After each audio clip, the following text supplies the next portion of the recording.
tonight we have from Karnataka, will the Amul versus Nandini milk battle begin again?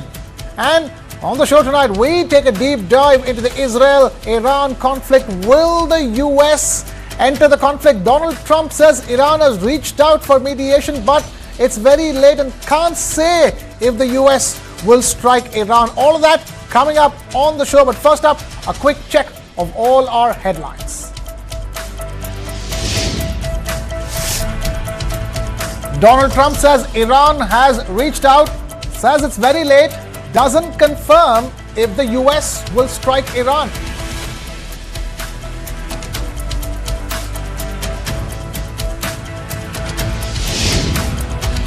PM Modi lands in Croatia, the first Indian Prime Minister to do so since 1991, concluding his G7 tour in Canada after a brief visit to Cyprus.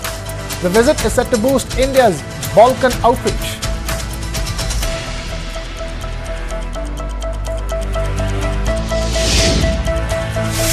PM Modi and Donald Trump hold a 35-minute call after G7 discuss Israel, Iran, Ukraine, and Prime Minister Modi clarifies and reiterates that there was no US role involved in India-Pak talks.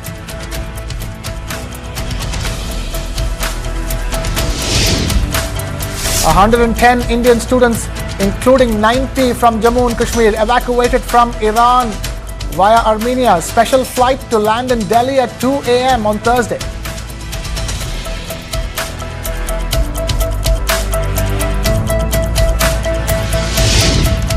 Iran's Supreme Leader Khamenei warns the US against intervening in the Israel conflict, says Iran will not surrender, vows a forceful response.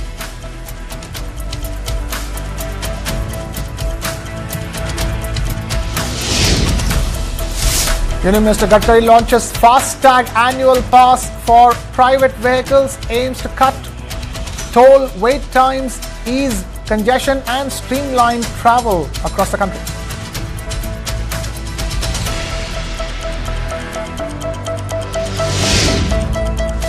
Supreme Court of India questions the Tamil Nadu government over ADGP Jayaram's arrest, slams the Madras High Court order, suggests revoking the suspension in the kidnapping case.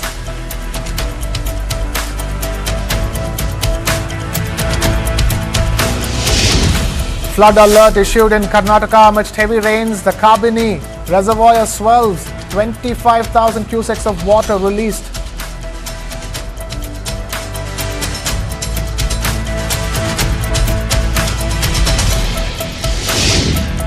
In the latest details emerging from the Raja Raghuvanshi murder probe, Sonam carried 3 phones during the murder, say cops.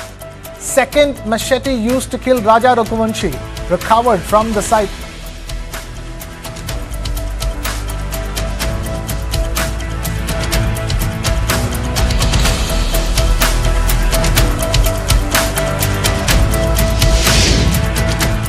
Now, it's been nearly a week since Air India Flight 171 went down and killing 270 people, and as grieving families continue to receive the remains of the loved ones, investigators are uncovering technical clues that could reshape the crash probe.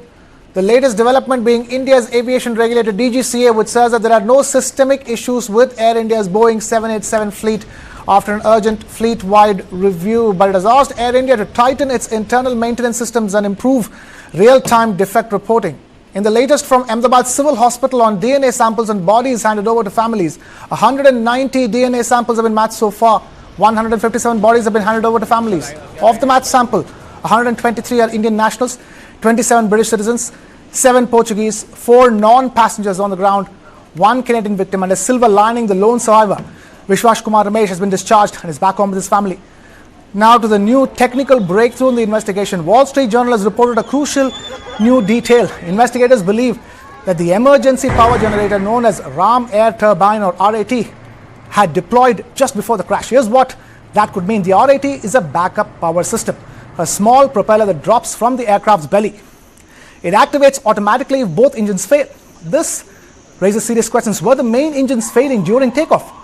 Was it a total power or hydraulic failure just seconds into the flight? Flight 171 stopped transmitting data just 50 seconds after takeoff at only 625 feet of altitude. Pilots issued a mayday call but never responded afterward.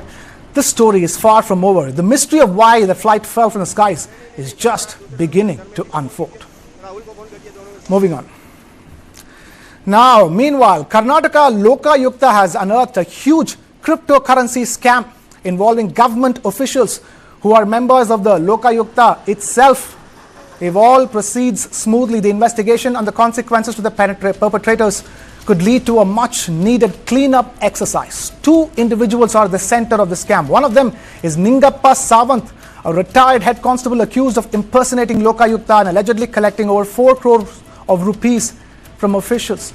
Another person of interest in the case is Joshi Srinath Mahadev, who is 53 years old, a 2012 state cadre promotee IPS officer who was serving as the SP for the Karnataka Lokayukta police. And investigations by the Lokayukta police actually began on the 2nd of June when around 13 crypto wallets were frozen and Ningappa was sent to judicial custody.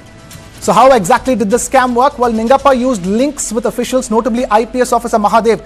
He would extort money in exchange for information on planned raids.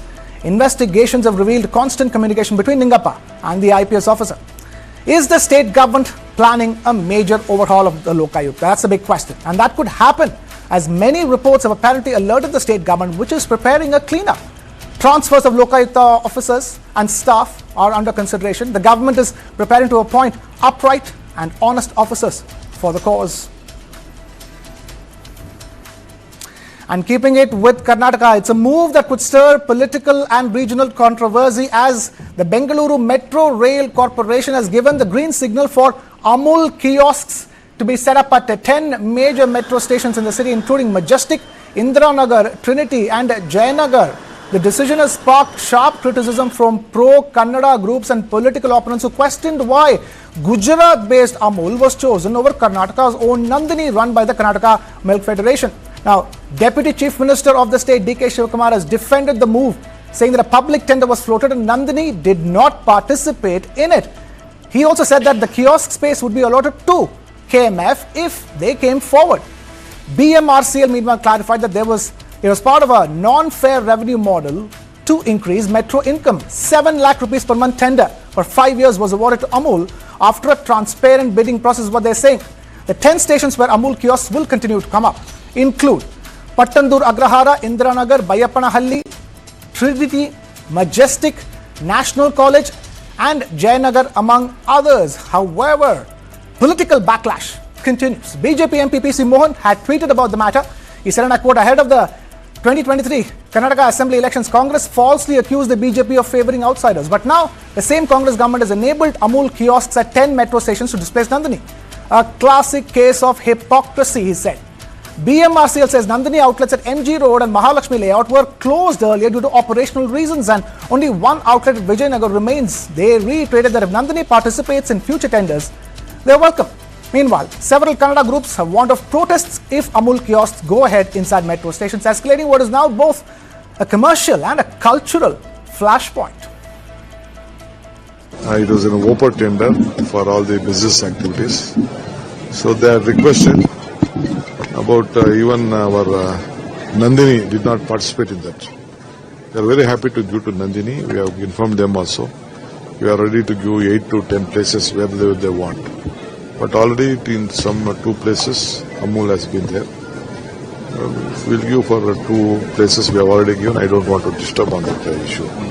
Because it is a place where both central government and state government, we both are stakeholders in the project. I don't want to intervene with that. It is a business venture. When people travel, all section of the society travel.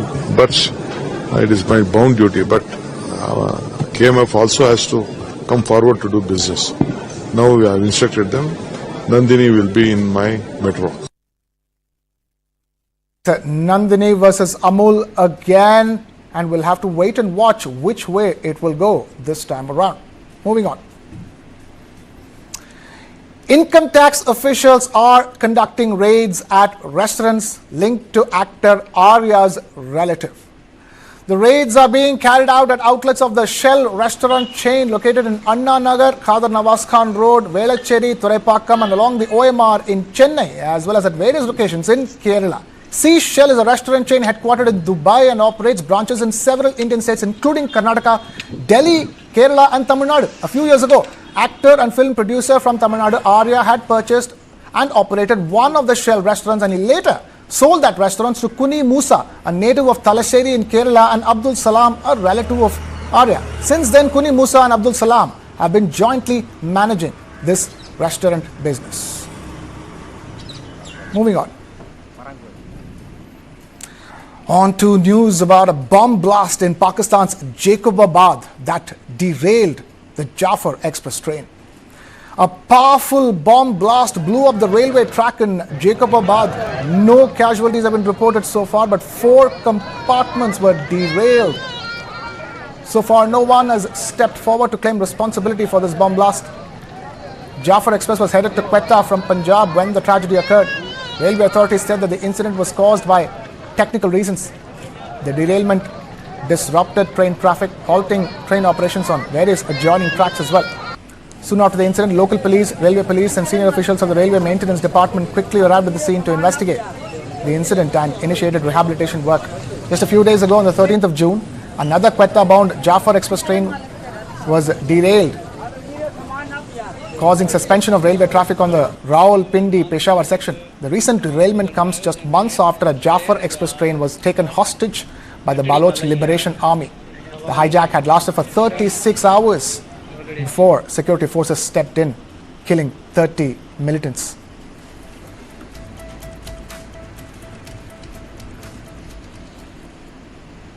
On to the major diplomatic development on the sidelines of the G7 summit, where Prime Minister Modi held his first bilateral meeting with Canada's Prime Minister Mark Carney since returning to power for a 3rd term. This was also PM Modi's first visit to Canada in a decade, marking a potential reset in India-Canada ties after nearly 2 years of a diplomatic freeze. PM Modi called that meeting with Carney excellent and emphasized shared values like democracy, freedom and rule of law. Canada's Prime Minister Carney welcomed PM Modi, saying, and I quote, "It's a great honor to host you at the G7. Importantly here, India and Canada have agreed to designate new High Commissioners for the first time since 2023, when Canada accused the Indian government of orchestrating the killing of Khalistani activist Hardeep Singh Nijjar with a view to returning to regular services to citizens and businesses in both the countries. The two leaders also discussed strong and historic ties between the peoples of the two nations, partnerships in the Indo-Pacific region and significant commercial links between Canada and India, including partnerships in economic growth, supply chains and energy transformation." Bharat और Canada के संबंध अनेक प्रकार से बहुत ही महत्वपूर्ण है। Canada की अनेक कंपनियों का भारत में निवेश है। भारत के लोगों का भी कनाडा की धरती पर बहुत बड़ा निवेश है। लोकतांत्रिक मूल्यों को समर्पित कनाडा और भारत मिलकर के लोकतंत्र को मजबूत करना होगा, मानवता को मजबूत करना होगा, हमारे रिसोर्सेज का ऑप्टिमम यूटिलाइजेशन कर करके मानव जात के कल्याण के काम में कैसे ला सकते हैं, उस दिशा में हम प्रयास करते रहेंगे।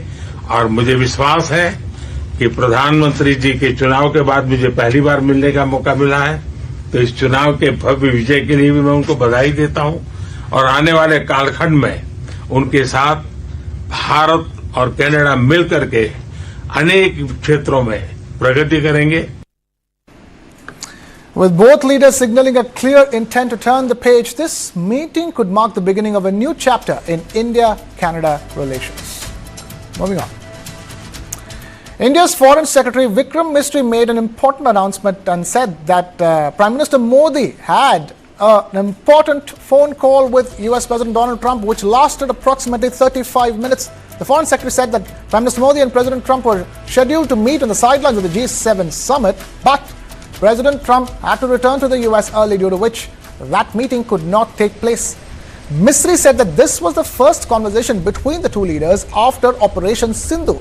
He also said that Prime Minister Modi reiterated India's consistent position that it has never accepted third-party mediation and will not accept it in the future. He said, and I quote here, PM Modi told President Trump clearly that during this entire series of incidents, never was talks held at any level on India-America trade deal and mediation between India and Pakistan by America. The talks regarding the cessation of military action was held directly between India and Pakistan under existing channels established between both the militaries. It was done at Pakistan's request, said Vikram Misri. The two leaders also discussed other pressing global issues, including the Israel-Iran war and the Russia-Ukraine conflict. Listen in to that briefing by India's Foreign Secretary. Shri Modi ने राष्ट्रपति Trump को स्पष्ट रूप से कहा कि इस पूरे घटनाक्रम के दौरान कभी भी किसी भी स्तर पर भारत अमेरिका ट्रेड डील या अमेरिका द्वारा भारत और पाकिस्तान के बीच मध्यस्थता जैसे विषयों पर बात नहीं हुई थी। सैन्य कार्रवाई रोकने की बात सीधे भारत और पाकिस्तान के बीच दोनों सेनाओं की एग्जिस्टिंग चैनल्स के माध्यम से हुई थी और पाकिस्तान के ही आग्रह पर हुई थी। प्रधानमंत्री मोदी ने जोर देकर कहा कि भारत ने न तो कभी मध्यस्थता स्वीकार की थी, न करता है और न ही कभी करेगा। इस विषय पर भारत में पूर्ण रूप से राजनीतिक एकमत है। राष्ट्रपति ट्रंप ने प्रधानमंत्री द्वारा विस्तार में बताई गई बातों को समझा और आतंकवाद के खिलाफ भारत की लड़ाई के प्रति समर्थन व्यक्त किया। प्रधानमंत्री मोदी ने यह भी कहा कि भारत अब आतंकवाद को प्रॉक्सी वॉर नहीं, युद्ध के रूप में ही देखता है और भारत का ऑपरेशन सिंदूर अभी भी जारी है। Meanwhile, opposition parties are mounting an attack on Prime Minister Modi over his conversation with President Trump on mediation during the India-Pakistan conflict. Congress MP Jayaram Ramesh questioned the differences in Prime Minister Modi's and Trump's statements and why the Prime Minister took 37 days to issue the statement about no mediation from a third party during the conflict. There is a statement that the Prime Minister told the President Trump that America had no role, that we reject mediation, all that, this is what opposition parties, which is what the Indian National Congress has been demanding. But for 37 days, the Prime Minister has kept quiet. And today, we are being asked to believe that this is what he told President Trump. All I am saying is, President Trump's statement also talks about Europe, it talks about Middle East, let that be. He also talks of international trade, bilateral relations.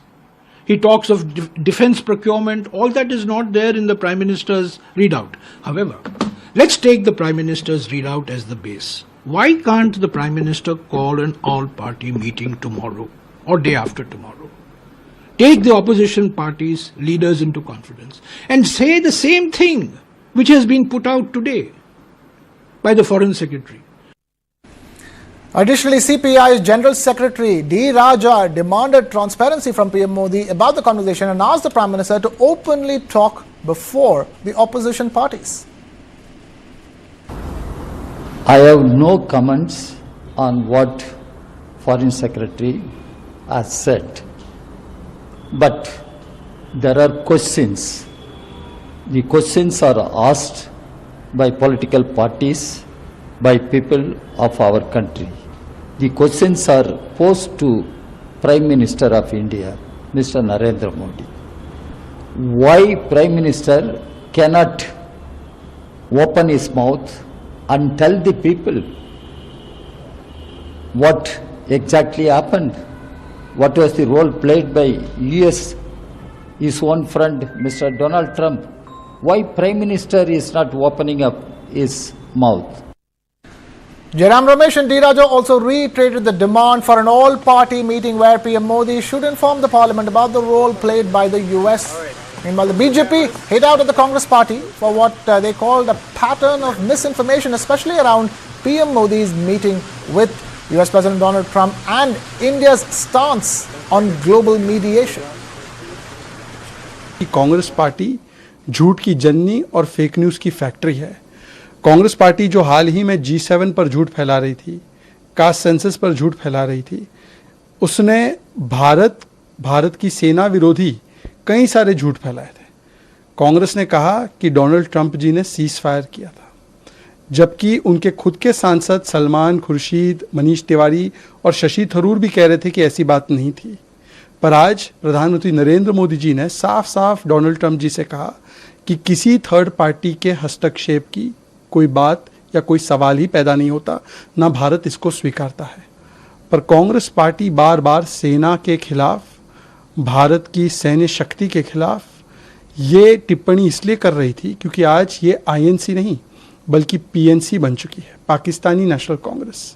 और Rahul Gandhi LOP नहीं, leader of opposition नहीं, leader of Pakistani propaganda की तरह बात करते हैं। Operation सिंदूर को surrender बताया, ऑपरेशन सिंदूर फेलियर था, छुटपुट था। आपने कहा कि सीजफायर हो गया, आपने कहा कि थर्ड पार्टी इंटरवेंशन हो गया। क्या कांग्रेस पार्टी इस प्रकार के झूठ फैलाने के लिए माफी मांगेगी? Now, in the middle of the Israel-Iran conflict that's escalating, a Kannada song was heard in the bunkers of Israel. The Karnataka BPAC delegation is stranded in the city of Tel Aviv. As the sirens went off, people rushed into the bunker. While inside the bunker, the Kannadigas entertained themselves by singing some Kannada songs. Residents of Mahalakshmi layout and Congress spokesperson Sudhindra, along with his classmates, sang a song of legendary Kannada actor Dr. Rajkumar.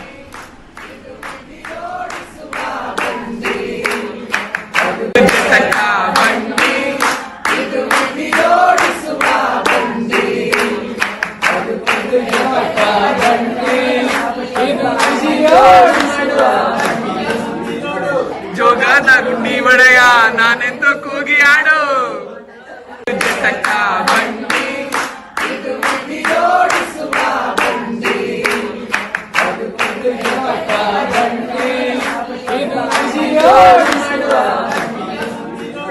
ಜೋಗದ ಗುಂಡಿ ಒಡೆಯ ನಾನೆಂದು ಕೂಗಿ ಆಡು. So they spent time in that bunker singing the famous legendary Kannada song Huttidare Kannada Nadalli Huttabeku. If one must be born, one should be born in the land of Kannada. And the Kannadigas over there, as you can see, even made the Israelis sing the Kannada songs along with them. Moving on. On to the launch of the Axiom Mission 4 featuring Indian astronaut Group Captain Shubhanshu Shukla. Now that launch has been pushed to no earlier than the 22nd of June. Union Minister Dr. Nitin Gadkari confirmed the delay, citing safety considerations and final technical assessments. Speaking at a press conference, Dr. Jitendra Singh said, and I quote here, "We've been told that it won't be before the 22nd of June. There is a safety angle also involved over here," unquote.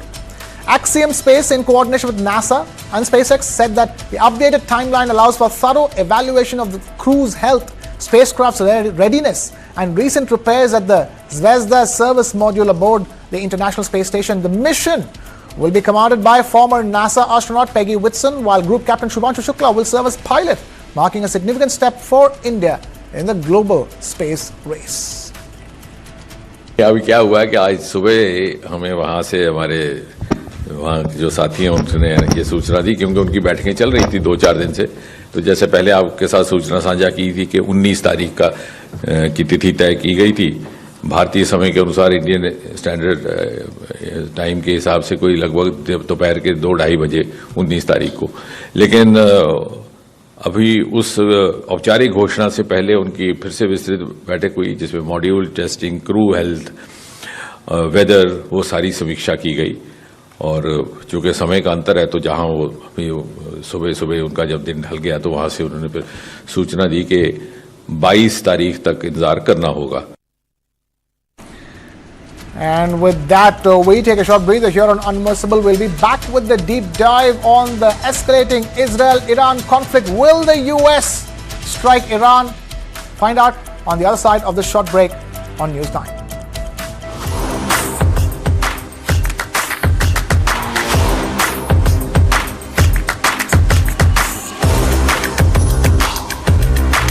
This is India's #1 news network, and you're watching News9, English news as it should be.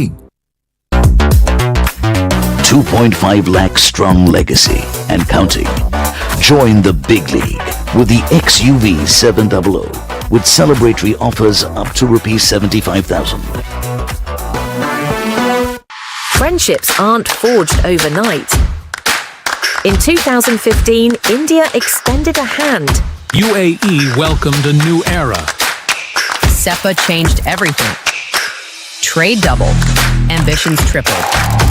One is the world's fastest growing economy. The other, a desert turned into a digital future. Together, we build the partnership of tomorrow. This June at the Taj Dubai.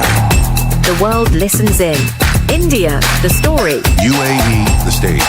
Together, the next global page.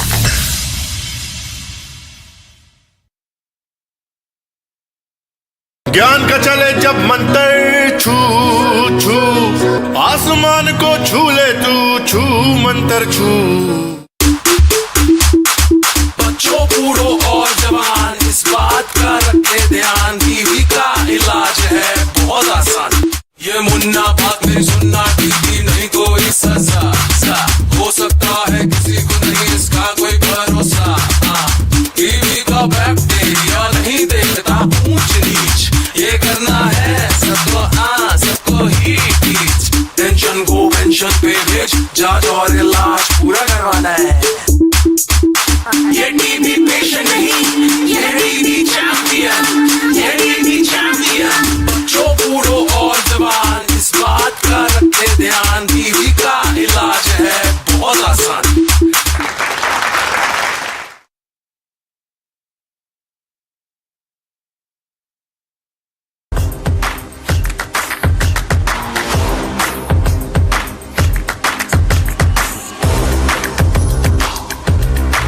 This is India's #1 news network, and you're watching News9, English news as it should be. You're watching Unmissable on News9. I am Krishna Kumar. The big question as the Israel-Iran conflict escalates with every passing day is, will the US enter the conflict? Will the US strike Iran? And in the latest, Donald Trump has said that Iran has reached out to the US for mediation, but he has told them that it's very late. It's day 6 of the conflict. Bear in mind, Israel launched Operation Rising Lion on Friday last week, the 13th of June, and after that surprise attack, Iran has retaliated with Operation True Promise. It's an unprecedented period of direct military confrontation that has seen Israel using fighter jets and drone strikes across Iran, targeting their nuclear and military sites, including surface-to-surface missile production facilities, detection radar sites, and surface-to-air missile launchers.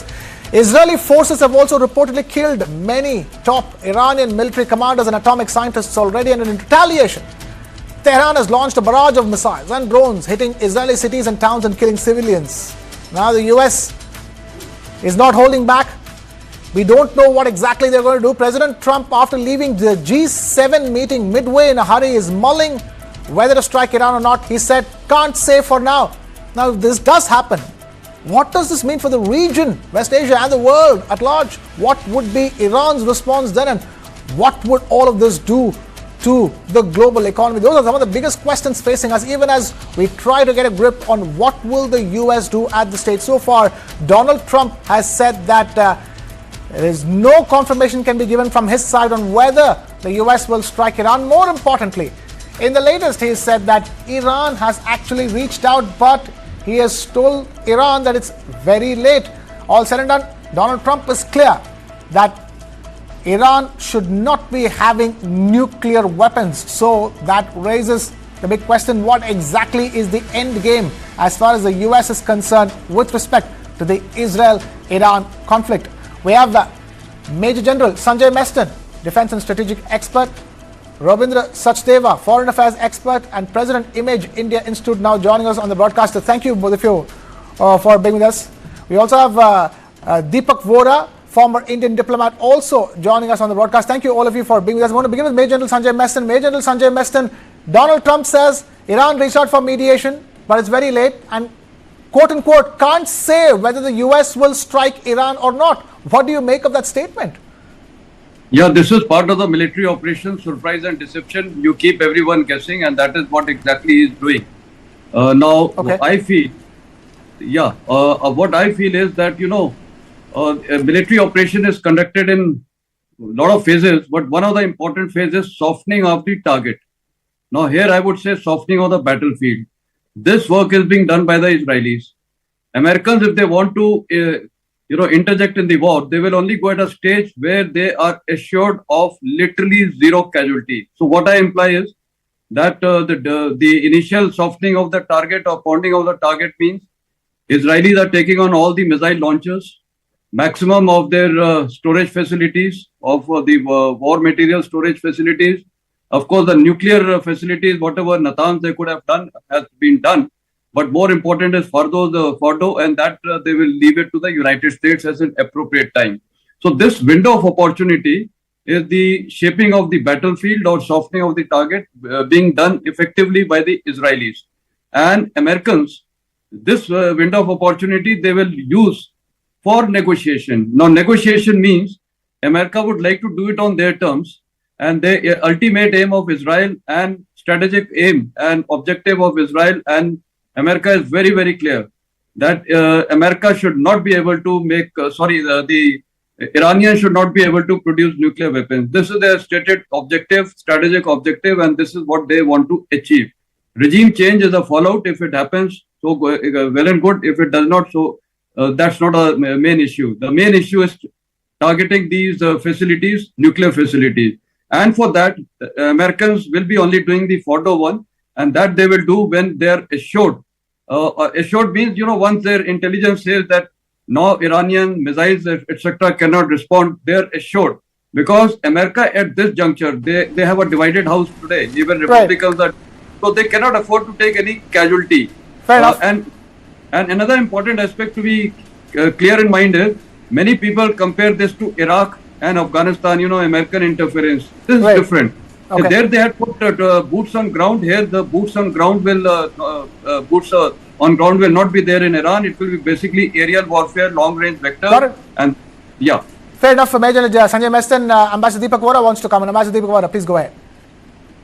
Well, thank you very much. Always a pleasure, sir, to be with you and to be with General Meston, whom I respect greatly. His knowledge is superb. And as we also have Mr. Ravinder Sachdev, Dr. Ravinder Sachdev, brilliant. Now, I just heard General Saab saying that the objective is to prevent them from getting a nuclear bomb. Right. Let me put it to you differently, sir. You heard of a chap called Shah Raza Pahlavi. He used to be the Shah of Iran after the Second World War till 1979, till he was booted out. He never talked about building a nuclear bomb. Then the mullahs come in after the revolution of 1979 and fight a war with Iran. The sequence of events is important, from 1980 to 1989, or 1988, for 8 years, during which Shri Saddam Hussein, the mullahs are fighting Iraq, so Shri Saddam Hussein unleashes American weapons on the mullah regime, including chemical weapons. Saddam didn't know how to build chemical weapons. Who gave it to him? Man was a duffer. His scientists were useless. He got them from the Americans, and he used them against the Iranians. He used them against his own people who were siding with the other side against him.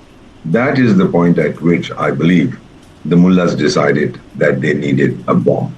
They would have to have something more powerful than chemical weapon, decided to go in for atom bomb. And so by the late 1980s, everything started to change. The focus became, we have to have a bomb. Now, this focus came because of regime, the kind of regime that Iran has. Prior to that, there was no talk about it. Therefore, Israel's objective, sir, you can decapitate the present government. Somebody else will come up. He will want a bomb, as if he's of the mullah bent of mind. So, fair enough. So where does that leave Iran? Where does it leave Israel and the US? Let me come. UN is irrelevant, sir. It's 80 years old. It's sleeping all the time and dreaming and snoring. I mean, don't even talk about it. What Israel wants is regime change. Once there is regime change, the new regime hopefully will be a replica of what it was during the Shah's time. They will abandon the bomb forever. Libya did it. You remember, sir, what happened to them? when they talked about a bomb. There was also talk in Iraq that Saddam Hussein was hiding a bomb in his grandmother's closet. It turned out to be a totally false alarm, but nevertheless, they beat the hell out of him. They want this government to go. Why do you think Donald Trump keeps telling Shri Ali Khamenei, who, by the way, is no longer in Tehran, he's in Moscow, and this is pretty much confirmed, telling him that, we know where you are, we'll eliminate you. Why does he want to get rid of this one fellow? Because he wants to open the way for a pro-Western regime. And that regime itself will abandon Iran's nuclear program. This is my understanding of the situation after 20 years in the region. So the primary objective is regime change. The secondary objective, which will follow naturally, is that they will give up wanting to build the bomb. The same thing happened in Iraq. I've seen it in Libya. I've seen it in South Africa. I've seen it in dozens of places in the course of my career. Countries wanting to build a bomb, which America feels could be a threat to the United States' dominance of the world, are given a couple of tight slaps and made to behave themselves. Now, where does that leave Israel? Israel is right there. They're ready. They are beating whatever the daylights out of the Iranians. And the people of Iran, what are they looking at, sir? After 45 years of mullah regime, what have they got? 80% inflation, 50% unemployment, youth unemployment particularly. They want change. You remember, sir? I don't know, Mr. Robinson, they might know General Meston. I'm 74 years young, 52 years in diplomacy. 1953, I was very young then. There used to be a chap called Mohammad Mossadegh. He was a democratically elected, insanely popular prime minister of Iran. And then he did something very funny. He went and nationalized British oil interests in Iran. So the Brits got together with the Americans, engineered a coup. How was the coup engineered? They bought Iranian intelligence, they bought military officers, they bought police officers, number one. Number two, they bought the media, created all kinds of disinformation campaigns. That time there were newspapers. There was no social media. And third, they got their gundas onto the street. And Shri Mossadegh was arrested, died in house arrest. Exactly that is being repeated today. Okay. Who has told let me complete, sir. Who's told the Israelis that, this general is sitting in this house and this general is in that toilet, etc.? The Israelis are not gods that, a divine message came to them. It's their local contacts who are telling. They've penetrated every level and they've controlled the media, and now their gundas, their pet fellows will come onto the streets. You'll watch this in the next 48 hours. They'll be on the streets and game over. Robindra Sachdeva, let me bring you in to the conversation at this stage. What do you see happening in the next 48 hours? Thank you so much. That's a very challenging question, especially after, it seemed your panel like General Minister and Ambassador Vora have, taken a look at it. Okay, maybe. My one perspective is that this is an opportunity for Netanyahu, not an opportunity, a chance, occasion, whatever you may say, which he cannot just give up. This is a lifetime of his work, and he will go ahead with it to the extreme he can. And that means, yes, regime change, but I would put maybe, it depends, chicken came first or the egg, whatever, destroying Iran's nuclear capabilities. He is himself, Israel is moving towards, Israel is attacking, doing it, and Israel has been persuading the United States also that United States must come in and help it finish off this situation now. You see, the point is, if there's a discussion right now like a ceasefire being negotiated, Trump is maybe playing good cop, bad cop, and he could ask Israelis to, just hold on, then tell Iran, come to a deal, or Israel will resume, or I will come with them. That's fine. But if the regime stays the same, yes, to Ambassador Vora's point, in 5 years' time, 10 years' time, Iran will again rebuild its nuclear program. The only way for Israel to be very free in this region for a long time, for hundreds of years perhaps, of any nuclear threat to the Jewish people is that Iran's nuclear facility are completely decimated. One. Now, US, it's taking its time, but it seems Trump is coming around more or less, perhaps, in the next 48 hours or, 4 days, 8 days. US will go ahead probably only with, let's say, what Israel needs right now from the US is only the B-2 bomber aircraft and the bunker buster bombs. Rest Israel is already doing, they're already, massacring whatever they want to, and damaging whatever. So the US comes in destroys that through its air power, that is all. US doesn't need to get in offense involved more. In defense, in any case, America is involved, is defending through its air defense systems and all. But that's what Israel is pushing for, and within America also, or within Trump's circle, there is a divide within Trump's circles also, deep divide actually coming up. But I think Trump is going to go ahead because this is a historic legacy that they will build. And if you look at the psychology of leaders, very often they do a few things to build up a legacy or to leave a historic legacy for themselves. Okay. We understand that overnight the United States of America is shifting military aircraft and warships in and around the Middle East to protect Israel from Iranian attacks, even as President Trump has warned Tehran to step back from the conflict. And this, even as he's mulling joining Israel in striking Iran's nuclear sites or not, he says, can't say at the moment. And he says that Iran has reached out to the US. Meanwhile, just today, Iran's Supreme Leader Khamenei tweeted, and I quote, "It was already suspected that the US was involved in the malicious move carried out by the Zionist regime, but considering their recent remarks, this suspicion is growing stronger day by day," unquote.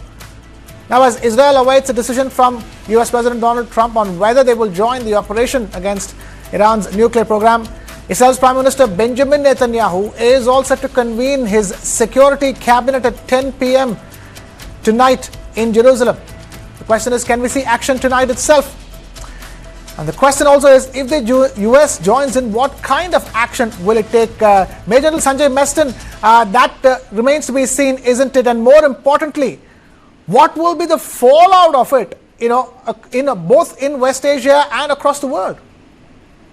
Yeah, firstly, what action will be taken by the United States? The action is going to be very clear. The priority one target is the nuclear enrichment plant at Fordow. That is priority one, and therefore they have moved even their refueler, that is this thing 135 series refuelers they have moved, and not only that, they have got B-1 bombers available, and B-1 bombers without refueling can fly 11,000 kilometers, and we know they are based in UK, Scotland and Spain. So from there they will take off, and even if they have to do a mid air refueling, then they can fly a total distance of 18,600 kilometers. So that advantage is there. And the aircrafts have been modified to carry 2 of the GBU-57 bombs, and each bomb is actually weighing 13,600 grams. So this is 13,000 kg 600.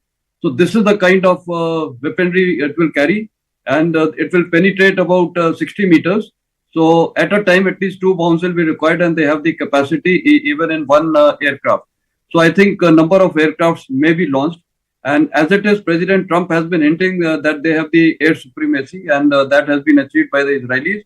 So I think that is priority one. Now, priority two is simultaneously, which the Israelis are doing to target all their missile launch sites, missile launch facilities, their radars, which of course most of them have been destroyed. But more important than that, all their headquarters, which again are being destroyed. Today only the reports are that cyber warfare has been launched by Israelis. So simultaneity of action would be there. And therefore, what could be the retaliation by Iran? Now, Iran's retaliation, obviously, what is their strength or their asset? It is their missiles and, of course, their drones. So this period would be utilized by them to target a lot of the Israelis, and Americans would like to target all their these assets. So if this is achieved, I think then I would feel that perhaps it may not spread much in the Gulf area. But let's grant Devil the due that even if he fires some missiles, what are the options? If he launches any of his missiles in these Gulf countries, basically 50,000 US troops are deployed. Therefore, that means it's a declaration of war against the Arab states, which again will have a big divide between Iran and the Sunni-dominated Gulf states. So, is that desirable? I think no. Can he block the Strait of Hormuz, which is 33 kilometers wide? Again, I doubt. So, options for Iran are limited, and it's actually going to get cornered. And strategically, Iran today has been isolated. Which country is really giving its armament and moral support, except just making statements? Beyond that, even Russia or China, what have they done? So I think Israel today, Iran is getting cornered to quite an extent. So perhaps the operation may not even happen tonight because President Trump, and another point is the US embassy in Jerusalem has been targeted. Of course, no casualties, but it's an attack on the American interest. So keeping all this in mind, the narrative will be built up despite, the difference of opinion among the Republicans. I think the operations will start maybe tonight, maybe after 1 or 2 days, because, some kind of diplomacy will be tried, and Ambassador Vora would also realize that diplomacy is an option. But both have taken hard stance. Trump has taken hard stance, Netanyahu has taken hard stance, Khamenei has taken a hard stance. So if the hard stance have been taken, except the person who's making these statements is the Iranian foreign minister and the Iranian ambassador deployed in UK, that they are open for negotiations and they want to do talks. Beyond this, I think no one is making that statement. So maybe 1-2 days may be given for diplomacy. But I think offensive would be there, and that perhaps would have a lot of implications. Of course, it will impact the oil prices, etc. Let's see how it unfolds, because everything depends on. Let's see how it unfolds. But Ambassador Deepak Vora, Russia and China are supporting Iran. Will that mean that one can see the US taking on both of them? Will the Russians send troops to fight in Iran? He's totally involved in Ukraine. He can't even control those characters. He's losing troops. Of course, the Ukrainians are also, so he's not going to do that. The Chinese have never sent a single soldier to fight anywhere, not even in their darling, what is that called, Atankistan. They won't do it. Why should they? And they are pretty useless fighters in any case. I do remember, sir, when we were talking about the nuclear program of Iran, I do remember 7-8 years ago, I think Dr. Sajdev and Janim Sir will remember, the North Korean, the President Shahzada, he actually blew up a nuclear test facility. Now, I remember the name because it was very similar to Salman Khan's dialogue, "Main teri pungi baja dunga." So this facility was called Pungi. I do remember that it was blown up. Everybody said, "Oh, wonderful, what a great guy." And the Americans went and kissed him on both cheeks. A week later, it was up and running again. Now, how do you trust the Iranians? Where is the trust? The trust will only come when the mullahs go, sir. I'm saying this with sadness, at the same time with some hope that once this regime goes, Iran will go back to what it used to be. When I traveled there in the 70s, young people like you would be flying directly out of Tehran to Tel Aviv, going to the nightclubs to dance and drink and make friends with the wonderful Israeli women over there. It was totally open. And then along come these jokers and everything changes. So my feeling is that the regime change, bring fellows who will never again want to build a nuclear bomb. For what? Iran is not even in the Middle East. What are they going to do? Who are they going to fight? And we don't buy oil from Iran because of the sanctions. It's not going to hurt our oil prices. All this about Hormuz will be blocked and this will happen. Nothing of the kind will happen, sir. Who's going to block Hormuz? Iran? Who else will do it? Okay. Iran is alone, isolated. So my feeling is there'll be a lot of talk, but very little action on the ground. Iran is finished, the regime. Iran will continue. The people will be out on the streets and dancing and celebrating. But I believe the mullahs are history. Rabindra Sachdeva, Iran meanwhile has been threatening to hit US bases in West Asia. What do you see? I know Ambassador Deepak Vora wouldn't believe this, but the point is that, Iran is the unstable force in that part of the world. That's the reason why we're having this conversation, because that's what Israel thinks, that's what the US has agreed to. What do you see Iran doing from all the threats it has issued so far? We just don't know. Secretary of Defense Donald Rumsfeld once said, "We know many things, we don't know many things, and we don't know what we don't know." So right now we are in somewhat that situation. Yes, there is definitely a potential that what Iran could do would set off or trigger off actions and reactions in the Middle East, which could draw in the entire Middle East. That is very much a scenario there. I mean, there's some militias maybe beaten out, who've been decimated to a large extent, but still there's a huge potential of, some kind of triggers kind of flaring up and all. But back to the question overall. So we don't know on that front, right? And of course, it could settle down or it would continue. The point is, I would like to connect to what Ambassador Vora is saying and what General Meston said, both about regime change and the issue of simultaneity of actions. And I'll link it to what Munir is doing in the US today. Okay, sure. So let's say on the one hand, Americans go with their big bombers only to bomb the Fodro. The rest, Israel is continuing. Yes. And now a regime change in parallel. Now, what Munir is talking maybe over lunch with Trump is that if you guys want, I can help you get your agents, not your, soldiers or whatever, but your agents, American agents, Israeli agents, into southern Iran, where South Balochistan of Iran is already into an insurgency.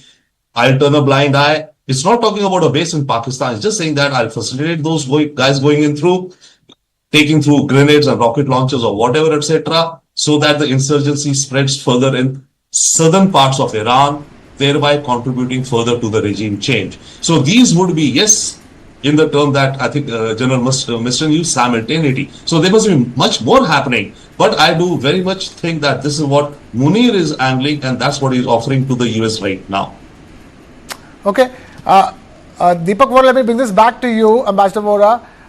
Pakistan, it has said, its aim is to protect the Muslim world, but it has denied, saying that, Iran will nuke Israel if Israel nukes Iran. Pakistani planes have been flying on the Pakistan-Iran border in the meanwhile, and Asim Munir is meeting Trump. Talk to us, what do you make of that? Well, sir, if I were today, and in India we are seeing the political opposition saying, oh, he's invited Munir, it's a failure of Indian diplomacy. Well, thank you very much. Happy birthday. If I were a Democrat who didn't like Donald Trump, when India went to Moscow and said, hey, buddy, my friend Vladimir Putin, I love you, I love you, I love you, the Democrats would have had Donald Trump for breakfast and saying, see, what a failure of American diplomacy. You can't even stop India from going and buying Russian oil. This kind of nonsense we keep getting. This is political stuff. By the way, are you aware of what the menu is for lunch today with McDonald Trump? Well, it's jihadi biryani, atanki murg, katil dal, atmghati naan, and gaddar mithai. This is what they are going to have over there today. These are meant to be a joke, don't take it seriously. But this is what he's going to do. Why is he doing it, sir? He was using Pakistani bases to clobber the Taliban.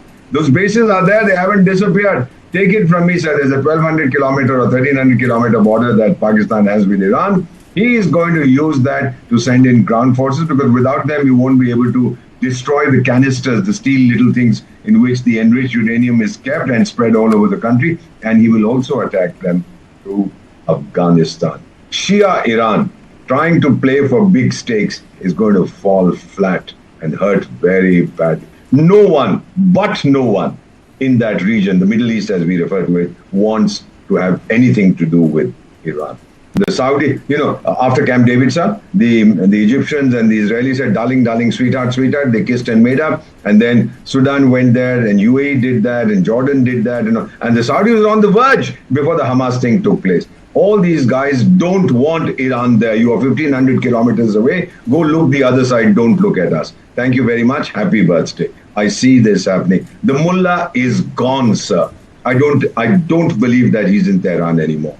He's hiding somewhere in Moscow. I'm sure he'll enjoy whatever he enjoys there, the caviar. I'm told the Russian Major caviar Sanjay Messon, would you concur with that? Yeah, I tend to concur. He may be off somewhere, wherever it is. But the fact of the matter is, I would just state a few things. We have talked about the Gulf GCC countries, basically all the Arab countries. See, today a lot of people even talk about, that there can be some kind of a revolution there, and, people are not happy with their leaders. I think I would put it other way. Whether it is UAE, whether it is Saudi Arabia, today all these countries are one of the foremost advanced countries in the entire Middle East. You see the development. UAE is a model example. When people have got basics, not only basics, for example, in Dubai, there is no income tax. Everyone is prospering. It's a mini world. People are going from all over the world. Saudi Arabia today, the women are driving. So these part of the world today, the radicalism is not there, and people obviously, and you see one example, Pakistani skilled workers and the normal workers are not being given visas by Dubai or UAE. Why? Because they don't want radicalization in that part of the globe. So what I want to highlight is that the way things are going on, especially the Arab world and these all advanced countries, I would basically GCC countries, they are not going to fall in this trap, and therefore exactly what Ambassador Vora stated. Firstly, President Trump visited 3 of them, Saudi Arabia and of course UAE and Qatar. Number two is that the economic development is there. They are all rich countries. And number 4 is the Camp David Accords. This is what exactly China and Iran were not happy. Saudi Arabia and Israel was to do. So I think things today, I also agree that Iran is getting isolated. It's making a lot of noise, but how much action will happen on ground, that only time will say. But I feel their capabilities are being marginalized each day by the Israeli offensive. Okay. Fair enough, we'll leave it at that. We're completely out of time here on the discussion. Major General Sanjay Meston, Ambassador Deepak Vora and Rabindra Sachdeva, thank you, all three of you, for taking time out to be with us here on Unmissable on News 9. And with that, it's a wrap here from my side. Thank you so much for watching. This is Krishna Kumar signing off.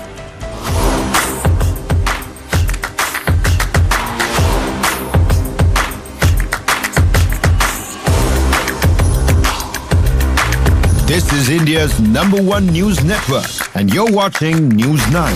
English news as it should be. This is the tribe of your dreams.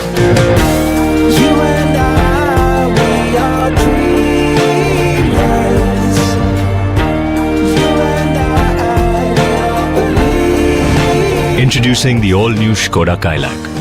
Own your dream. Skoda. A deep dive into what matters to you the most. Angles you won't find anywhere else.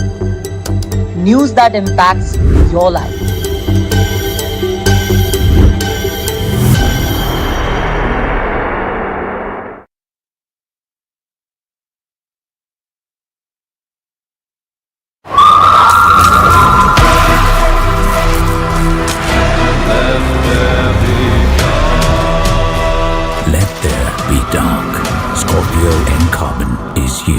The big daddy of SUVs.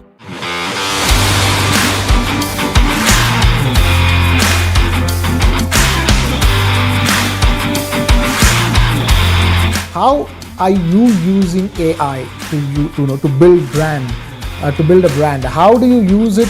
Tell us in terms of tools that you use, specific tools that you use to build a brand.